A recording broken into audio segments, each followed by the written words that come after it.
and they did it, and it's good. Or in case of Eliyahu, he takes initiative. He doesn't like what's going on. He tells them he's going to make a famine, and that's it. But or is the role of the prophet to get stuff done?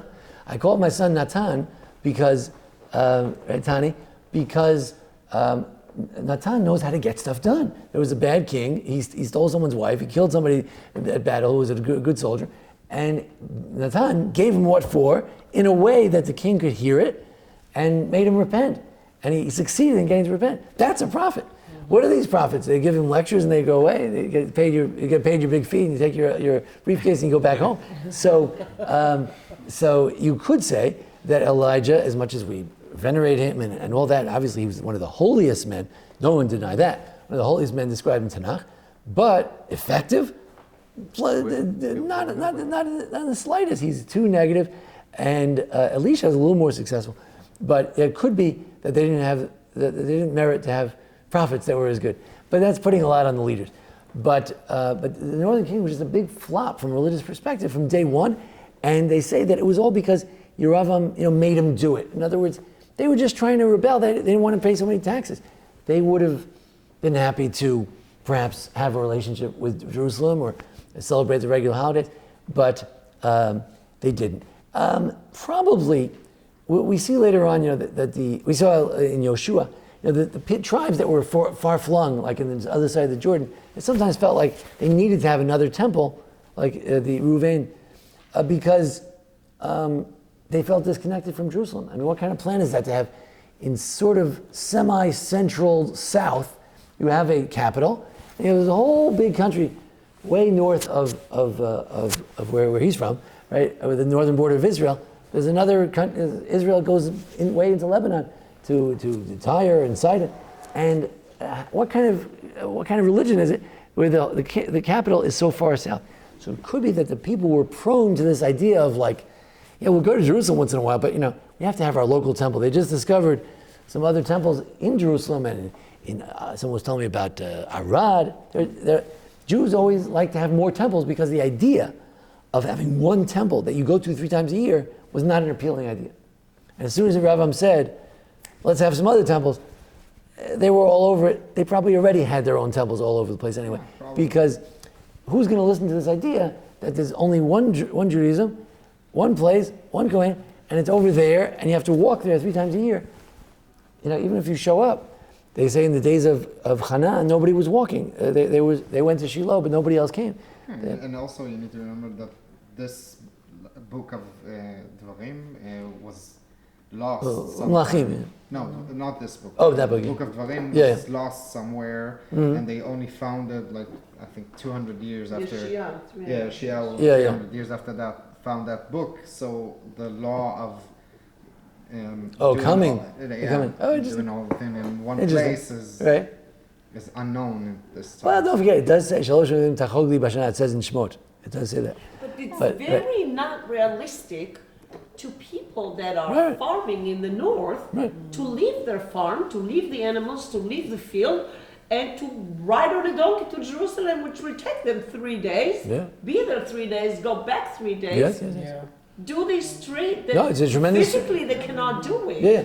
So they needed something. I mean, I don't want to go too far. I don't want to say that we forgive them for it, but we could certainly understand why the tendency was. So that it wasn't like he came up with this new idea, let's have temples elsewhere. Probably they had temples from day one.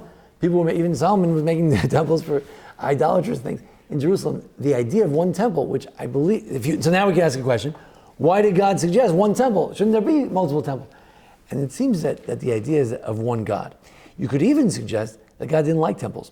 There's a suggestion like that. Oh, he says that later on. Well, right after the Sarah Dibor, it says, Lo tasuni ti lo kechaz lo zav, mizbach adama taseli. You want to make a mizbech? Make it out of dirt. I don't need any fence. I don't need lo'ei kesef or lo'ei zahav. I don't need to have.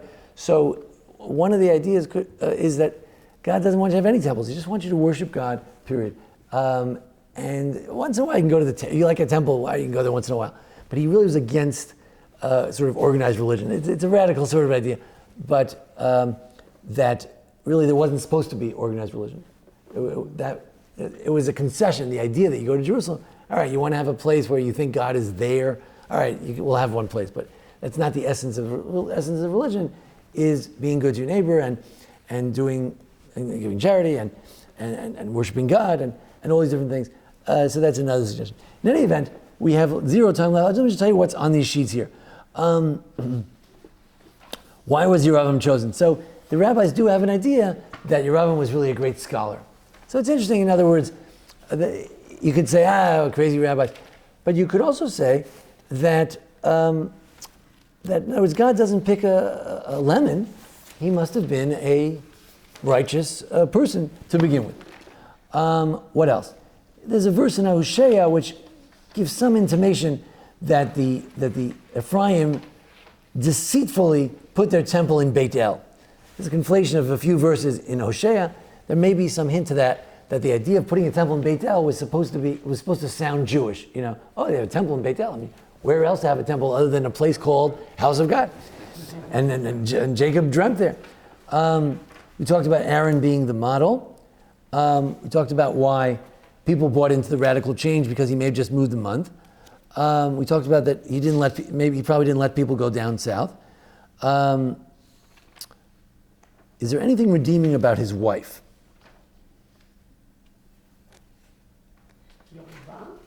Yeah, I forgot what my answer to this was. It's an interesting question. Is there anything redeeming about his wife? Yeah, compare again to, I forget. Anyway, I had some idea there, but in any event, moving along, we compared and contrasted the choice of Yeravam and the choice of David, right? But why was he chosen?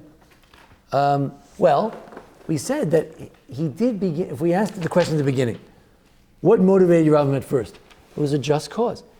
Solomon was an oppressive king. We like him, because he was smart. He was generally with God except for his wives. He was a man of the people also. What? He was a man of the people. He was the people from... He would judge them if they had a case, right? Yeravam was lower class, like his wife, his mother was... why did people like Yeravam? Yeah, yes. But I'm saying, why did Yeravam... I see, but I'm saying, what motivated Yeravam? What was his... You have to have a slogan if to be run for politics. So... His slogan was, I think anyway, I'm one of you. Like, I'm one of you, and I want to... And in the same place, so... And our life are not good right now, so let's fight and make it better. Right, but so it's the idea of states' rights, of that local, up north we have more rights. We cannot be oppressed with taxes. We cannot, right? And as an average guy, I'm against. He's even lower than average. Like he's an Evan? What? Is he a servant? His mother was a widow. Yeah. A widow, which means usually the lowest. I hear you. So he wants to say that his mother was poor. If she's a widow, she's poor. Usually. Right. She could be that she's also there's some ill repute there as well. Yes. How did Solomon treat his mother? Right. You talked about this last week. Right. Interesting. Right. If his mother worked for him, we're not sure. But it could be.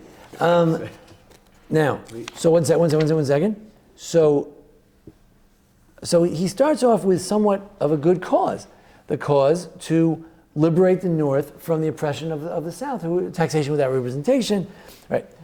And if he was chosen by God, we can imagine that the Talmud might be right, probably right? That we assume, it's certainly a good interpretation, that he was probably a righteous person to begin with.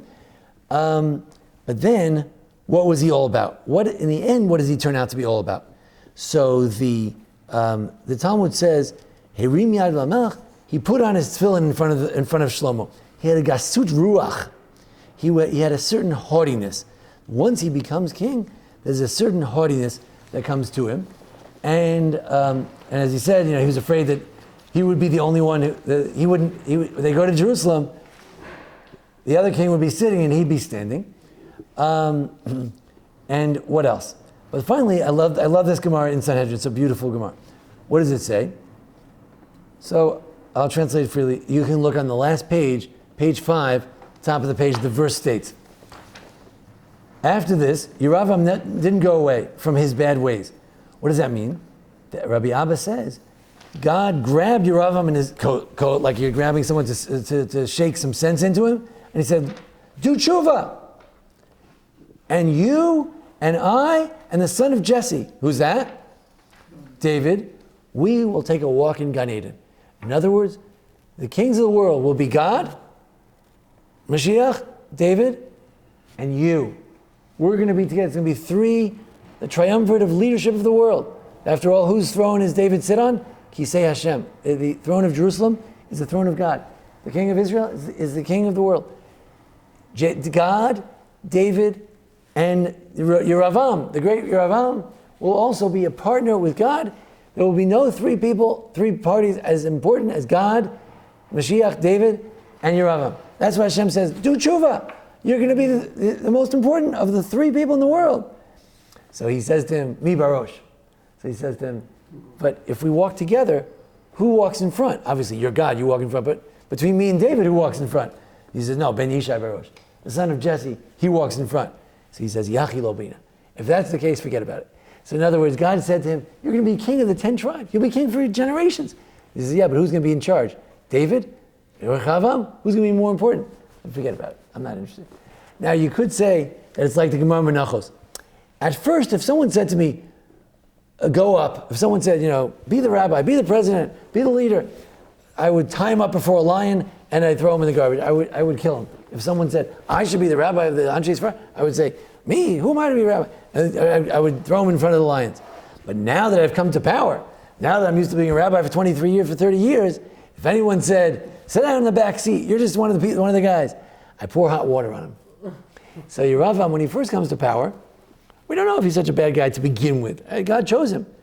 But once he's in power, as soon as he's in power, he realizes, wow, I got a lot of power. And once he's in power, he says, I'm not giving up this power. And I'm not having anybody go down to Jerusalem and go see the palace of the other guy.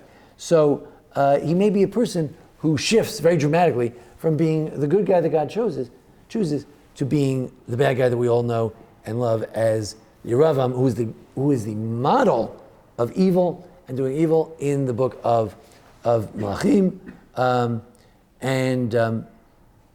One second. And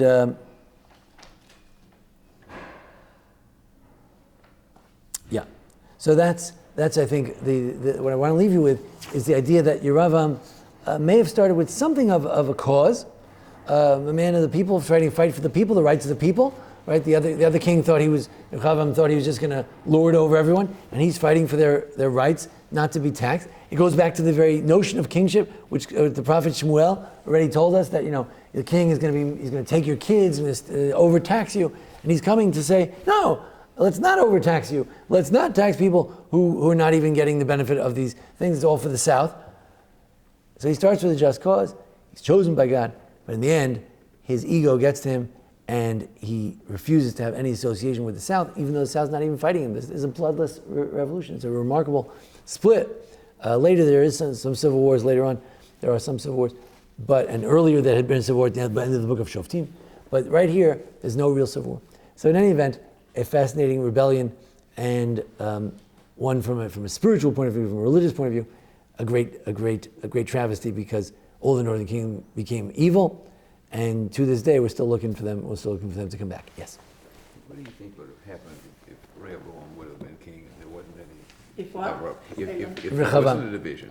Here's a man, he can't make up his mind. Then Right. he says, "You're going to do. I'm going to be Right. harsh with you." Right. What kind of king would he be? If there was no split, Right. what kind of king would he be? Right. Terribly. They're fulfilling, like you said, Samuel's warning to them. That if you believe in Beshert, Right. the whole thing is, I told you so. I told you not to have a king. You wanted a king? Okay. Right. Every time you get a king, from Saul on down. Right. No, the kingship. Yeah. Sorry. Go ahead. Well, the biggest thing in this time is that the king in all the other nations was a god. Pharaoh was the son of God, and some others too. And once the king of Israel made himself a priest and tried to do this, he mixed it and he looked. Created the religion. He made the religion. Right. Are He you mixed saying? the kingship and tried to be like the other nations, Oh, and very that good. was the biggest sin. Very good. You're saying that by placing himself as the maker of the founder of the religion, then they're basically worshiping him, and then basically he's just like the other pagan kings who are God. Right. It's such a common notion among kings. Right. Which just goes back to the idea that he gets carried away with the kingship. Right. Excellent. I have a question. Yes. Can you talk a tiny bit about why God has to punish the next generation? If Shlomo did Averas, why didn't he get punished on his own? Right. Why did it? Right. So the rabbis answer. The rabbis say, on the one hand, the Torah says that children should not be punished for the sins of their parents. On the other hand, the Torah says that that God puts in the Ten Commandments, God puts the sins on the children for generations. So the rabbis say it's a contradiction. So the rabbis answer that it depends if the children follow the ways of the parents. So in other words, if somebody would have arisen among the Yeravam's children and would have turned it around, theoretically, there's these two layers. On the one hand, it's been prophesied already that they're doomed, that Yeravam's children will be destroyed, but on the other hand, if someone in his free will would be able to overcome that and to be able to be righteous, then they wouldn't be suffering with the sins of the parents. Same thing with. Shlomo, was he really so bad that he deserves, that his son should? From day one, the first thing he did, as he was building the temple, he married the king of Pharaoh. And one of the 7 things, or something that you're not supposed to do when you're a king, is go back to Egypt. So he also went and got chariots, but he has a lot of redeeming qualities, and he certainly started off well. And so Solomon generally is remembered well, but. If you look at all the different sins right before we started to read in chapter 11, but he has it's bad. like a big, this book, like the Melachim book, was written by people from Judah. So that's why also you can say that's why the Northern Kingdom has a really bad reputation, because whoever wrote this book kind of. Right, but on the other hand, we have no evidence of the contrary. Yeah, I agree with you. Right, yes. Well, if you look at Moses, God says, I will punish to the 4th generation, but I'll reward the thousands of generations. Right. See, it's 2, that's 500 to 1 odds, but it's pretty good. Right. 4 to 5. Good point, yes. So it's not, we can't constantly focus on the negatives. I don't know why we do that. We're going to reward the thousandth generation because they did it. Yeah, so he says it makes up for it a little bit. If you're good, your children do get rewarded. Well, Ezekiel changes that later on. Right, so the rabbis are addressing that contradiction as well. Right. So, Thank you. in any event, it was great having everyone. It was nice having our Tanakh scholars in this department over here. And Tammy also teaches Tanakh. And it was great. I enjoyed having everybody. Any other comments? It's amazing that we would put this in here. Right, it's not pretty. Right. This is not right. This is not something to aggrandize the Jewish people for how great we are. Yeah. This was not made up. You can't. If I was writing it, I wouldn't write that. Right. It's a book full of warts. Yeah. Here and there are some good people. Yeah. Yes. It's interesting too that no prophet except maybe Jonah, and he succeeded with the Gentiles. Nobody succeeded. Nobody what? None of the prophets succeeded. Well, I'd say Natan. Natan was a notable exception. Natan, he gets him in line. Yes. Right. They were designed to fail. Right. Jeremiah was born to fail. Yeah. Yeshayahu also. Aznav Hashmat. Aznav Hachbed. Their ears are all stopped up. Yes. By the way, changing human behavior. Yes. Jeremiah, here's the part where he says that God doesn't want the temple. He's not interested. Right. I mean, as far as the question is how far you take that. Right. Yeah. But right. I mean, I don't buy into the idea that. I mean, I believe that when it says that there's a temple, there's a temple. But the question is it the main thing? And that I agree with all the prophets. It's not the main thing. The main thing is to be good people and follow the Torah. Right. You have to go all the way to Jeremiah. Shmuel did it. Shmuel did not rebuild Shiloh when Shiloh was destroyed by the Philistines. Shmuel says, in one phrase, he says the same thing as Jeremiah. Halo Shemo mizavach tov. Yeah. It's better to listen to God than sacrifices. But, yes. So, it's quite tragic. You can also say that when we read these Genesis stories, it's very cute, the family feud, the northern tribes and southern tribes. It's really just a foreshadowing of the split of everything. But then when we see that Judah stands up for Benjamin, guess what? Judah and Benjamin will be together forever. And that was almost fulfilled had Shaul not been so bad. David and David and Yonatan would have been together, and Yehuda and Binyamin would have ruled forever together. So there's a vision, Mashiach ben Yosef, Mashiach ben David. There's a vision that one day we could figure it all out. There could be Mashiach from Yosef and from Yehuda, and together they build a Jewish nation. So there was a vision here of two separate kingdoms, both worshiping God, both sanctioned by God, and that there's room for leadership of Yosef, leadership of Judah, leadership of Rachel, leadership of Leah, and that here Joseph and the brothers were fighting over leadership. There is room for two crowns, but not forever. So it's a fascinating thing. What was the divine vision of the tribes? And it seems that to some degree was willing to have a notion of some kind of a split kingdom, not as such a b'diavad, such a post facto type of thing because of the sins, or whatever, but that at some level it would be normal to have a split kingdom of some sort. In any event, thank you all for joining us. Next week we're going to look at Esther. We're going to try to look at it from the lens of rebellion. Look at different rebellions within the book of Esther, and we'll try to find some commonalities to this as well. All right.